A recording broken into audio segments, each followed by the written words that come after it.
नमस्कार फ्रेंड्स, स्वागत है आप सभी का solution with Rishabh YouTube channel में। फ्रेंड्स, इस वीडियो में फिक्स प्रीपोजिशन से रिलेटेड एक एक्सरसाइज ली है जिसमें कि 30 क्वेश्चन है और आप लोगों को स्कोर जरूर बताना है कि आप लोगों ने 30 में से कितना स्कोर किया है। तो चलिए वीडियो को शुरू करते हैं। अगर चैनल पे पहली बार विजिट किया, चैनल को सब्सक्राइब करें, बेल आइकन को प्रेस करें। चलिए शुरू करते हैं।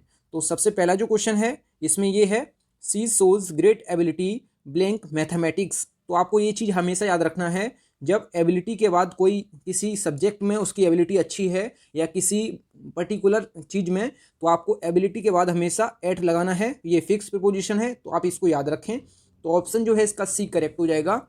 अगला जो क्वेश्चन है question number 2, are you afraid blank spiders question mark. तो आप हमेशा याद रखें, जो अफ्रेड है, अफ्रेड के बाद हमेशा ऑफ आता है।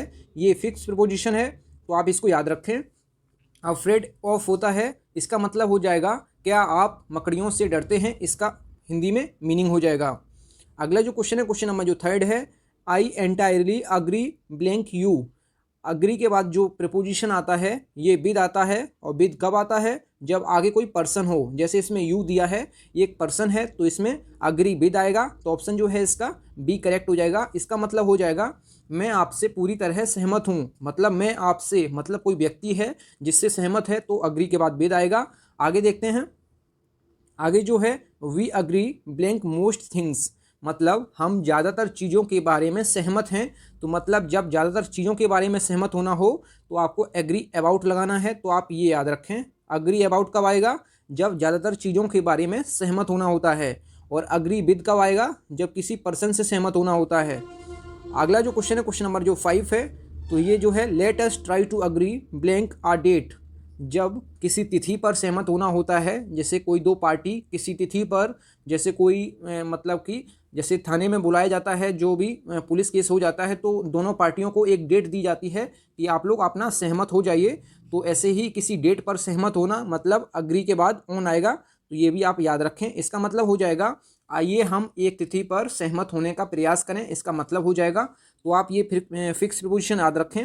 अग्री के बाद विद कब आएगा, जब आगे कोई पर्सन होगा। अग्री के बाद अबाउट कब आएगा, जब कोई चीज़ के बारे में, जैसे इसमें मोस्ट थिंग्स, मतलब किसी ज़्यादातर चीज़ों के बारे में सहमत होना। और जब किसी डेट पर सहमत होना तो ऑन आएगा। तो अग्री के बाद मैंने आपको ये बताई हैं, तो आप याद रखें फिक्स पोजीशन। फ्रेंड्स, अगर आपको वीडियो पसंद आए तो वीडियो को लाइक एंड शेयर जरूर करें। अगला जो क्वेश्चन है question number 6, I will agree blank your suggestions. जब किसी के सुझाव से सहमत होना होता है तो एग्री के बाद हमेशा आपको टू लगाना है। तो ये भी आप याद रखें। अग्री टू कब होता है, जब किसी सजेशन, मतलब किसी के सुझाव, मतलब मैं आपके सुझाव से सहमत हूँ, इसका मतलब हो जाएगा जब किसी के सुझाव से सहमत होना होता है तो आपको हमेशा टू लगाना है एग्री के बाद। अगला जो क्वेश्चन है question number 7, I am angry blank her blank not telling me.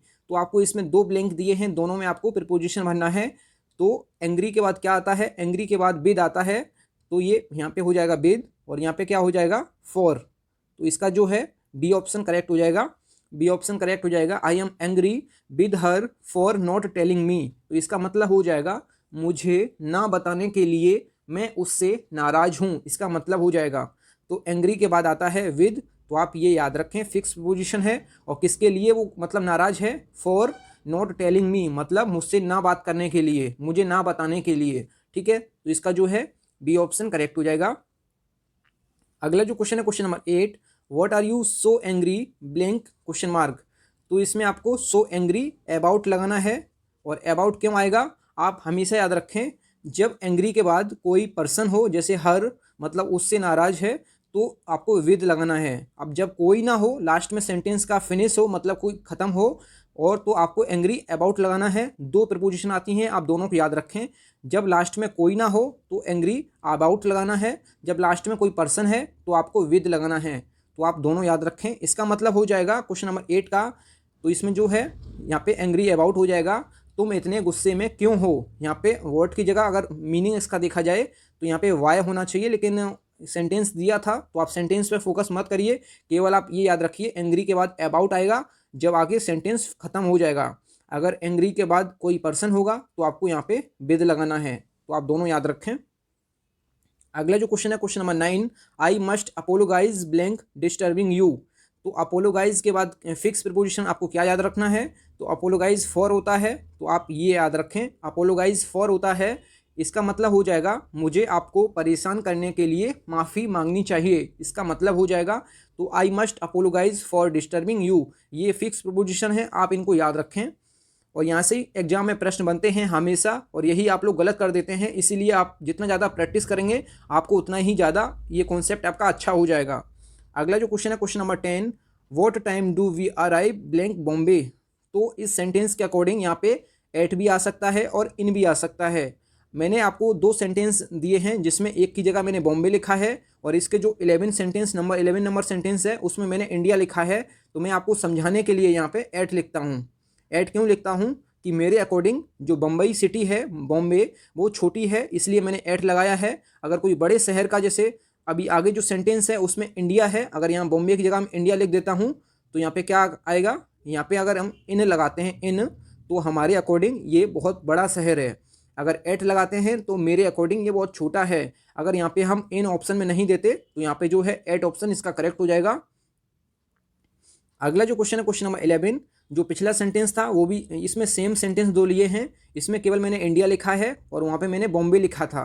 तो बॉम्बे मेरे अकॉर्डिंग छोटा है इंडिया के कंपैरिजन में, तो इसलिए बॉम्बे से पहले एट लगाया था और इंडिया से पहले हम लगाएंगे इन, क्योंकि बॉम्बे और इंडिया के कंपैरिजन में इंडिया बड़ा है, तो इसलिए बड़े शहरों से पहले इन आएगा। बॉम्बे भी बड़ा शहर है, लेकिन मैं कंपैरिजन कर रहा हूँ इंडिया से और बॉम्बे से, क्योंकि बॉम्बे जो है वो इंडिया के अंदर है, इसलिए उससे पहले एट आएगा और इंडिया से पहले इन आएगा। तो आप ये याद रखें।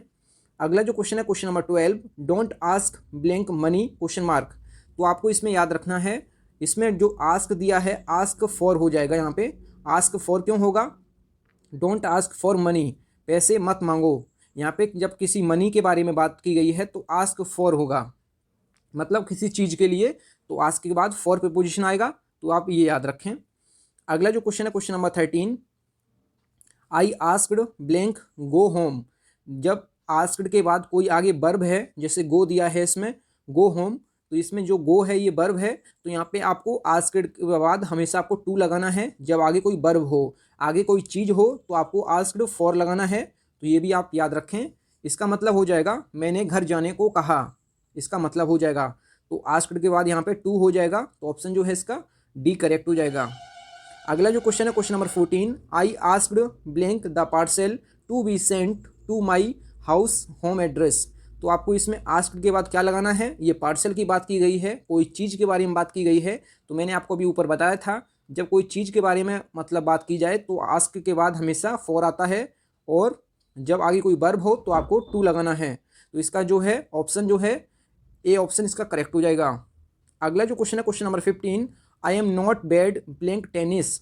मतलब मैं टेनिस में बुरा नहीं हूँ। इसका तो जब किसी खेल में या किसी सब्जेक्ट में या किसी चीज़ में बुरा हो या अच्छा हो तो आपको हमेशा एट लगाना है।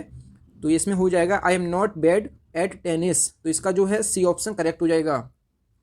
अगला जो क्वेश्चन है question number 16, I half believe blank life after death. तो इसमें आपको हमेशा इसमें याद रखना है बिलीव के बाद इन लगाना है जब लाइफ के बारे में बात की गई है। तो आपको यहाँ पे believe in life after death, तो मतलब मैं आधा जीवन मृत्यु के बाद मानता हूँ, इसका मतलब हो जाएगा। तो इसमें बिलीव इन होता है, तो ये भी आप याद रखें जब आगे किसी चीज़ के बारे में बात की जाए, जैसे इसमें कहावत के बारे में बात की गई है लाइफ के बारे में। अगला जो क्वेश्चन है question number 17, don't believe blank her. जब आगे कोई पर्सन हो और बिलीव लिखा हो तो बिलीव के बाद नो प्रीपोजिशन आता है, तो इसमें जो है नो प्रीपोजिशन हो जाएगा जब आगे कोई पर्सन हो। और इसमें लाइफ के बारे में बात की गई थी, इसमें कोई पर्सन नहीं था, तो इसलिए बिलीव इन हो जाएगा। तो आप ये दोनों याद रखें, जब बिलीव इन होगा तो आगे कोई चीज़ होगी, किसी के बारे में बात की जा रही है, और जब कोई व्यक्ति है, इसमें हर दिया है मतलब उससे, तो यहाँ पे नो प्रीपोजिशन आएगा बिलीव के बाद। ये दोनों आप याद रखें। और इसमें जो हो जाएगा उस पर विश्वास मत करो, मतलब उस पर मतलब किसी बंदे पर या किसी बंदी पर, तो यहाँ पे जो है नो प्रीपोजिशन हो जाएगा जब किसी आगे कोई पर्सन होगा। अगला जो क्वेश्चन है क्वेश्चन नंबर 18, आई बोरोड अ रूपी ब्लैंक माई सन। तो इसमें फ्रॉम हो जाएगा फ्रॉम माई सन, तो आपको ये भी याद रखना है फ्रॉम माई सन मतलब इसका हो जाएगा मैंने अपने बेटे से 1 रुपया उधार लिया था, तो फ्रॉम मतलब किसी से। अगला जो क्वेश्चन है question number 19, I am not very clever blank cooking. तो मतलब इसका हो जाएगा मैं खाने में, मतलब मैं खाना पकाने में बहुत होशियार नहीं हूँ, इसका मतलब हो जाएगा। तो क्लेवर, यहाँ पे क्लेवर के बाद क्या हो जाएगा, क्लेवर एट कुकिंग। किसी चीज़ में मतलब कि होशियार होना या ना होना, तो आपको एट लगाना है हमेशा। अभी आपको जो बेड के बाद टेनिस आया था उसमें भी आपको एट लगाया था, और जो एक सेंटेंस था जिसमें मैथमेटिक्स के बारे में ability in at ability at आया था, तो ये भी आप याद रखें। जैसे कोई चीज़ में अच्छा या बुरा होना तो हमेशा उसके बाद एट या आता है, तो आप ये याद रखें। अगला जो क्वेश्चन है question number 20, I must congratulate you blank success. तो आपको मैंने बता चुका हूँ कॉन्ग्रेचुलेट ऑन होता है हमेशा, तो इसका जो है ए ऑप्शन करेक्ट हो जाएगा। अगला जो क्वेश्चन है क्वेश्चन नंबर जो 21 है, आई क्रैश्ड ब्लैंक द कार। तो क्रैश्ड के बाद क्या आएगा यहाँ पे, तो क्रैश्ड के बाद हमेशा जो फिक्स प्रपोजिशन होता है ये होता है क्या, ये होता है इनटू। तो ऑप्शन जो है इसका बी ऑप्शन करेक्ट हो जाएगा। क्रैश्ड इनटू होता है, तो इसका जो है बी ऑप्शन करेक्ट हो जाएगा। मैं कार में दुर्घटनाग्रस्त हो गया, इसका मतलब हो जाएगा। अगला जो क्वेश्चन है क्वेश्चन नंबर 22, आई डिपेंड्स ब्लैंक वेदर। तो आपको ये चीज़ हमेशा याद रखना है, डिपेंड्स ऑन होता है हमेशा, तो इट डिपेंड्स ऑन वेदर। तो आपका जो ये है मतलब कि यह मौसम पर निर्भर करता है, इसका मतलब हो जाएगा डिपेंड्स ऑन होता है, ये फिक्स प्रपोजिशन है, आप याद रखें। अगला जो क्वेश्चन है question number 23, you are very different blank your brother. Different from होता है, ये भी फिक्स प्रपोजिशन है, तो डिफरेंट फ्रॉम, तो इसका जो है डिफरेंट फ्रॉम आपको याद रखना है, आप अपने भाई से बहुत अलग हैं, इसका मतलब हो जाएगा डिफरेंट फ्रॉम, आप इसको याद रखें। अगला जो क्वेश्चन है question number 24, I was having difficulty blank my travel. तो आपको इसमें भी आपको याद रखना है, डिफ़िकल्टी विद होता है हमेशा, डिफ़िकल्टी विद, तो आप ये याद रखें। इसका मतलब हो जाएगा कि मुझे अपनी यात्रा में कठिनाई हो रही है, इसका मतलब हो जाएगा डिफ़िकल्टी विद होता है हमेशा, डिफरेंट फ्रॉम होता है, आप ये याद रखें। अगला जो क्वेश्चन है क्वेश्चन नंबर 25, इसमें है he was disappointed blank me. Disappointed हमेशा विद आता है, डिसअपॉइंटेड विद मी। आगे कोई पर्सन दिया है डिसअपॉइंटेड विद मी, तो आपको हमेशा याद रखना है डिसअपॉइंटेड विद होता है, डिफ़िकल्टी के बाद क्या होता है, इसके बाद भी विद होता है, डिफरेंट फ्रॉम होता है। तो ये फिक्स प्रीपोजिशन है, आप इनको जितना याद रखेंगे, जितना ज़्यादा प्रैक्टिस करेंगे, आपको उतने ज़्यादा याद होंगे। अगला जो क्वेश्चन है question number 26, you must be pretty disappointed blank your exam result. तो जब किसी एग्ज़ाम रिजल्ट या किसी के बारे में बात की जाए, जब आगे कोई पर्सन हो तो आपको हमेशा विद लगाना है डिसअपॉइंटेड के बाद। अगर आगे किसी चीज़ के बारे में बात की जा रही है तो आगे आप विद लगा सकते हैं, विद भी लगा सकते हैं, और एट भी लगा सकते हैं, और अबाउट भी लगा सकते हैं। तो ये तीनों प्रीपोजिशन आप लगा सकते हैं जब कोई आगे किसी चीज़ के बारे में डिसअपॉइंटेड हो। तो अगर आगे कोई पर्सन हो तो आपको हमेशा विद लगाना है, जब किसी चीज़ के बारे में बात की जाए तो आप वो एट और अबाउट भी लगा सकते हैं, और विद भी लगा सकते हैं, तो आप ये याद रखें। अगला जो क्वेश्चन है क्वेश्चन नंबर जो 27 है, we had a long discussion blank politics. तो इसमें जो है अबाउट हो जाएगा, डिस्कशन अबाउट। डिस्कशन अबाउट के बारे में क्या हो जाएगा इसका मतलब, तो राजनीति के बारे में हमारी लंबी चर्चा चली, तो किसी के बारे में तो अबाउट हो जाएगा, डिस्कशन अबाउट पॉलिटिक्स। तो आपको ये याद रखना है, तो राजनीति के बारे में हमारी लंबी चर्चा हुई, इसका मतलब हो जाएगा डिस्कशन अबाउट होता है, ये आप याद रखें।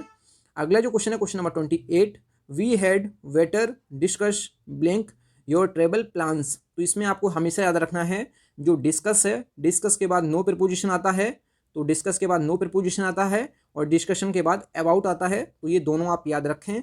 डिस्कस के बाद नो प्रीपोजिशन आता है, और डिस्कशन के बाद अबाउट आता है।